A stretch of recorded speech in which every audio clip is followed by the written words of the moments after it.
Hello everyone, it's me, Joe again.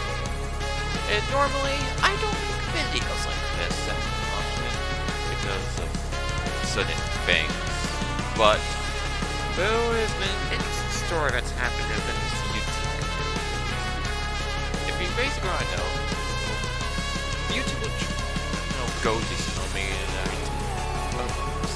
what about upgrading the Indominus Rex concept, and therefore created the Indominus Rex team right up. And then, later on, Goji guy decided he wanted to make his own hybrid to try to overthrow it with Pink. And then, it just flooded the gates with this brand new hybrid dinosaur war that we probably haven't gotten since the whole build-a-fake Pherapod when the Indominus Rex just supported people design-wise. Even though I personally think Indominus Rex was just cool enough as it is.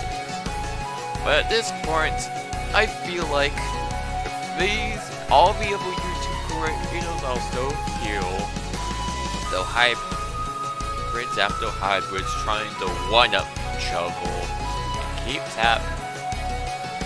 They're just trying to overtop one after another. And I feel like there has to be a way to end this. Because there's one thing that all of these creators are doing that they haven't realized. This is nature. This is an animal we're talking about here. And they're just so thinking of just a hybrid just to kill the other that they didn't think about how it would look ecologically. What do they need? So with that, I am making a hybrid that, okay, may not be the end of hybrids for this whole debate since Indom 2.0, but a hybrid that you may be shocked about.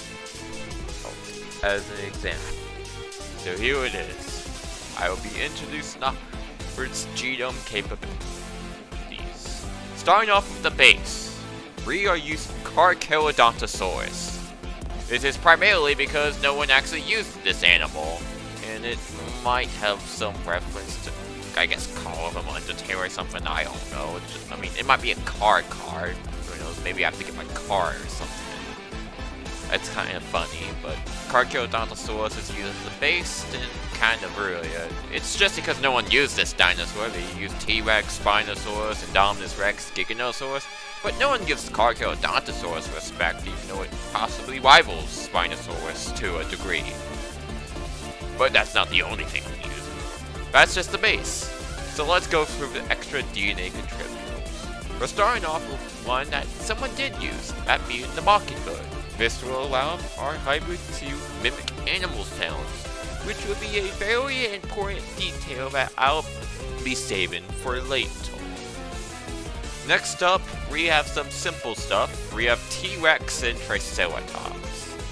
This is mainly just for the bite force and the horns of Triceratops. So it's basically the Ultimasaurus' head, if you want to go in that logic. Like, if it is just that well built together to be a good Pierce and jaw strength, that's all that it needs to be in terms of dinosaurs. Really, these are literally the only dinosaur attributes I'm giving to this hybrid. The other animals are all the things we're really signing here. We're gonna start off with the electric eel. Yes, we're gonna give something that the other hybrids probably didn't think about: electricity. This will mean that at the skate that not only will be a good swimmer, because eels are technically good chronically, but this will allow the creature to possibly give an electric coat, which that could possibly kill an animal that tries to touch with. So, even trying to touch the animal may not be the best idea. I mean, if your dinosaurs metal, it might make it even worse. So, there's the counter to all those metal parts. However, I want to make the animal be more bulky, but not the type of armor, because eels are supposed to have smooth skin, right? It would just ruin the flow if I gave it crocodile armor. So instead, I'm giving it the bulk of a hippopotamus. That's right, this bulky animal is also a very solid swimmer. animal and will allow all the creatures to probably be more bulky to actually sponge in more damage and just take hits like a champ. Keep in mind, bulk is just as important with the animal's physique. So this will make it bulky, so like if it wasn't already bulky with the Dinosaurs or the T-Rex, so the hippopotamus will hopefully give it. This also means that the animal will be more versatile in more environments, for the most part. However, you can't have known everything without intelligence, and we are going to be bringing in the elephant in this room for said intelligence. I mean, Central already had a prehistoric elephant defeat a T-Rex, so it's like, yeah, you might as well use the modern-day elephant counterpart. This means that there isn't no self-identity crisis involved with it, since it knows itself, which cannot be the same for most of the other hybrids the rest of you are making or trying to cook up here. And we are finally gonna get to the real ace of the tricks, because these are just the start parts. We are going all out in this next part. We'll be using the long-yield bat. This will allow the creature to have echolocation, just like the Indom. But not only that, we're gonna give it legs. Yeah, we're gonna make it a wyvern, boys. Or gulls, or dinosaurs, or whatever you want to say in the internet. We're making the creature fly. But not only that, we're going to also throw in the orangutan DNA for longer arms and fast twitch muscles. Meaning that if the animal is just too difficult to fly, hopefully this will make its ability to flight more manageable. But who said that it needs to even move with its wings? We're giving it the salmon fly DNA to allow it to have electromagnetism. So it doesn't even need to flap its wings, other than maybe for drifting. This would mean that it would be like a serpent from Monster Hunt, flying through the sky like it wasn't even caring, and just moving around the atmosphere. I mean, it's so high up that the Indominus Rex 2.0 can't even touch it, even if you try to do a Kong on Monsterverse style and try to throw things at it.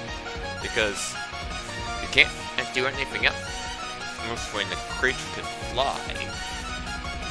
But we have saved the best trick for last. One that most Jurassic Park fans probably not gonna like. But we're using the Locust DNA. Oh! Ew! Dude! What the fuck? And before you guys scream, this is the master plan. Because with the Mockingbird thing, putting some locusts would allow it to communicate with these funny insects to destroy crops, and trees, and plants. This would make Indominus 2.0 Inc. and all the other hybrids that have to chase its prey. And they'll have to do it while my hybrid is flying in the sky, communicating, and doesn't even have to necessarily fight in order to win. And I'm also even like this so that it could just fly around. It basically will be the new rule because no one tries to fight in the sky. Land and sea, but not the sky. That's all that the main point of this hybrid is. The real riddle isn't who wins in the fight to the death, it's who actually survives the longest. And with this will finally allow my new hybrid creation.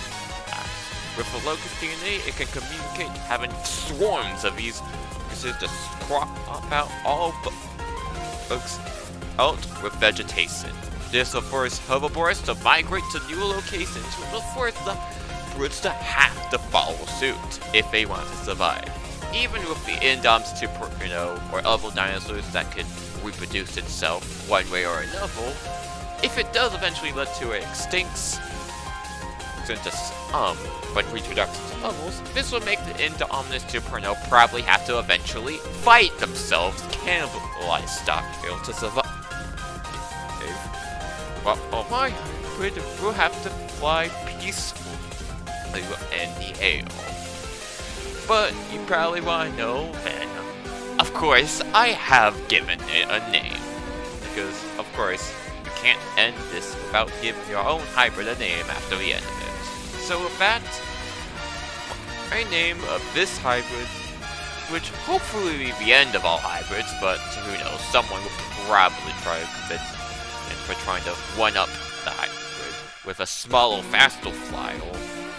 Which, hey, if you're gonna be making a small, faster flyle, that's the reason why I give it T-Rex Triceratops DNA to fight it off. But welcome, the Erectoctus Rex.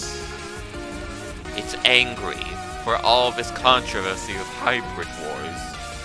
Now with that, I said my piece.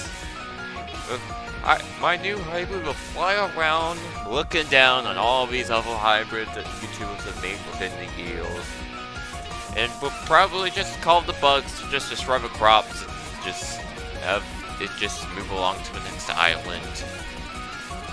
But, hey, if someone does decide to try to one-up my hybrid, at least you know who it came from.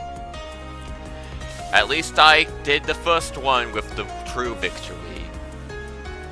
Not a fight, but just looking down low for the opponents and destroying the crops for hope.